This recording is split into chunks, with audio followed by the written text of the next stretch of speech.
Hello students, कैसे हैं। आज हम जो चैप्टर करने वाले हैं उसके बारे में पढ़ेंगे। उस चैप्टर को पढ़ाने के लिए हमने ये वाली बुक डिसाइड करी है।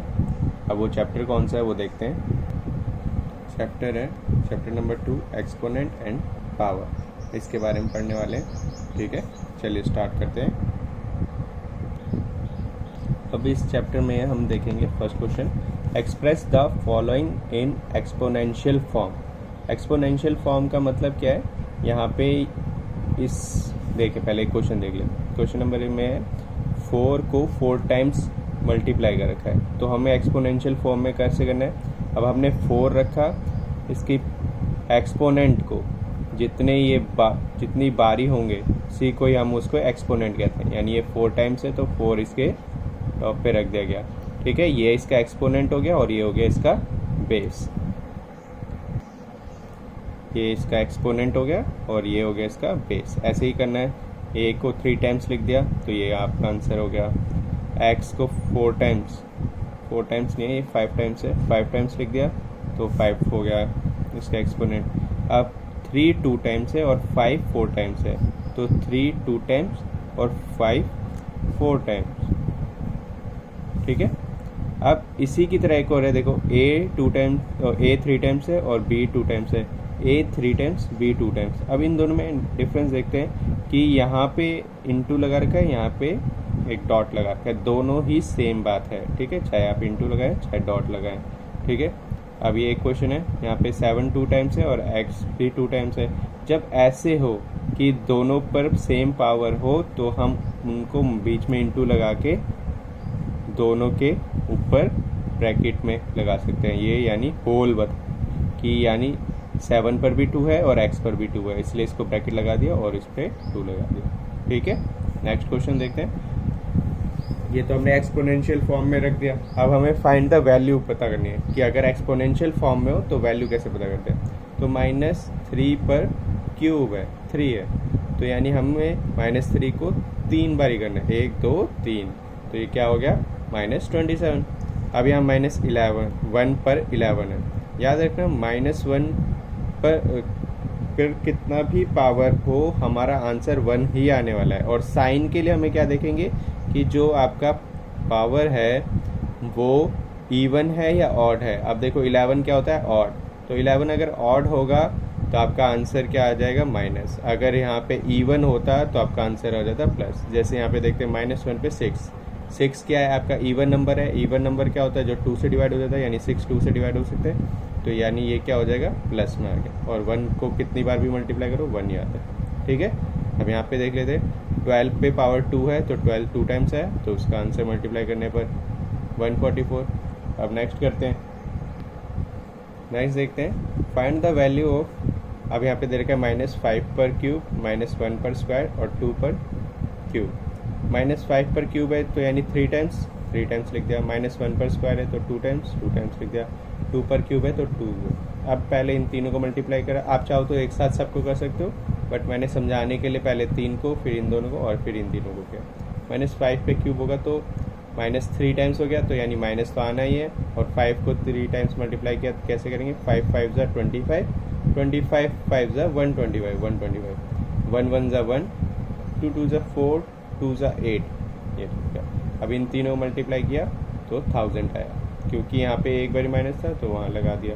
ठीक है, अब नेक्स्ट क्वेश्चन देखते हैं। 2 पर स्क्वायर प्लस 2 पर क्यूब प्लस 4 पर 4। अब 2 पर स्क्वायर है तो वो लिख दिया, फिर 3 पर क्यूब है तो वो लिख दिया, 4 को 4 टाइम्स वो लिख दिया। मैं सेपरेट करता हूँ। 2 पे स्क्वायर 4, 3 पर क्यूब 27, 3 3 ज़ा 9, 2 ज़ा 9 3 ज़ा 27, और फिर इन सबको मल्टीप्लाई 256। अब बीच में इनके प्लस का साइन है, पहले मल्टीप्लाई का साइन था इसलिए मल्टीप्लाई, प्लस का साइन है तो इन तीनों को प्लस कर दिया तो ये आपका। ठीक है, नेक्स्ट -1/2 का स्क्वायर -2/3 का होल स्क्वायर।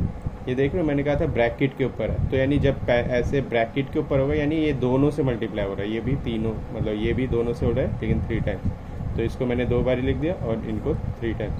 अब -1 को मल्टीप्लाई किया 1, 2 2 को किया 4, 2 2 ज़ा 4, 2 ज़ा 8 वो लिख दिया, 3 3 ज़ा 9, 3 ज़ा 27 वो लिख दिया। अब सामने मल्टीप्लाई किया, 8 1 ज़ा 8 और 4 को इससे करा ये आ गया।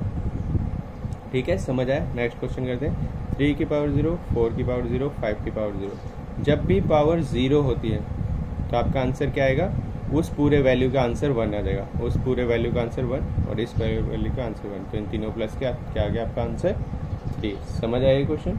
चलो नेक्स्ट करते हैं। नेक्स्ट क्वेश्चन देखते हैं। एक्सप्रेस इन पावर नोटेशन, यानी हमें जो नंबर दे रखे हैं इनको एक्सपोनेंशियल फॉर्म में करना है, यानी पावर के फॉर्म में। अब -125 है, -125 है, तो मेरे को इसको पावर में बदलना है, तो पहले मैं उसका फैक्टर कर लेता हूँ। फैक्टर करा, प्राइम फैक्टर करना है, ठीक है। 5 से करा, ये हो गया 25, फिर 5 से करा 5, फिर 5 से करा 1। अब इन तीनों को हमने क्या करा, कितने टाइम्स है, 3 टाइम्स है। और क्योंकि इसमें माइनस है तो अब यानी 3 टाइम्स आ रहा है और माइनस भी है। मैंने बताया था इवन नंबर होता तो प्लस हो जाता, लेकिन यहाँ पे तो ऑड है, तो यानी ये माइनस का 5 होगा, ठीक है। तो माइनस का 5 तीनों बार लिख लिया और -5 का क्यूब आ गया। नेक्स्ट 256 करा है और यहाँ पे पॉजिटिव है, 256 का एलसीएम करा तो 2 पर पावर 8 आ गया, ठीक है। वैसे 81 और 49 का करा, 81 का एलसीएम करेंगे और सॉरी प्राइम फैक्टर करेंगे तो 3 का 4 टाइम्स और 49 का 7 का 2 टाइम्स, तो 3 पे पावर 4, 7 पे पावर 2।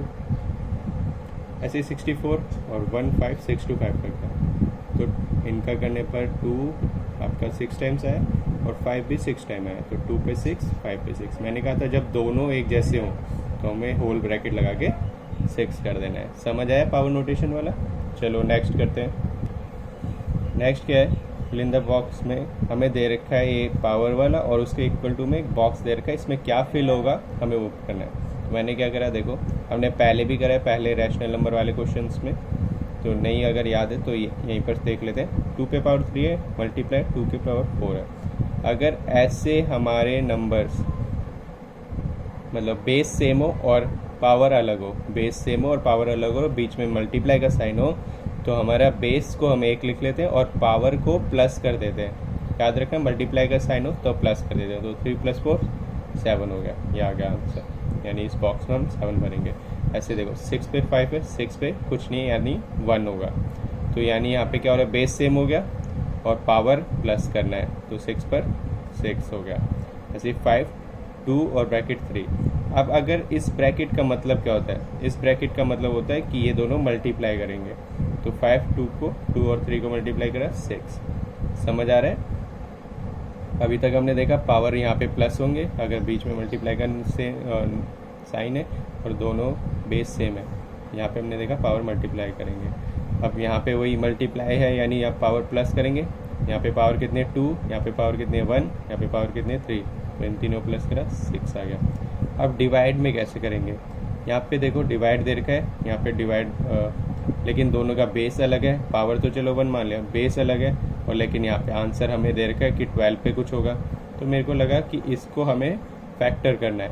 क्योंकि आंसर 12 पे है तो मैं जो इसका एलसीएम करूँगा 12 के हिसाब से करूँगा। 12 के टेबल से काटा तो 12 3 टाइम्स आ गया, डिवाइड बाई 12। तो अगर 12 यहाँ पे 12 3 टाइम्स है और यहाँ डिवाइड बाई 12 है, तो यानी इसकी पावर 1 होगी और इसकी पावर 3 होगी।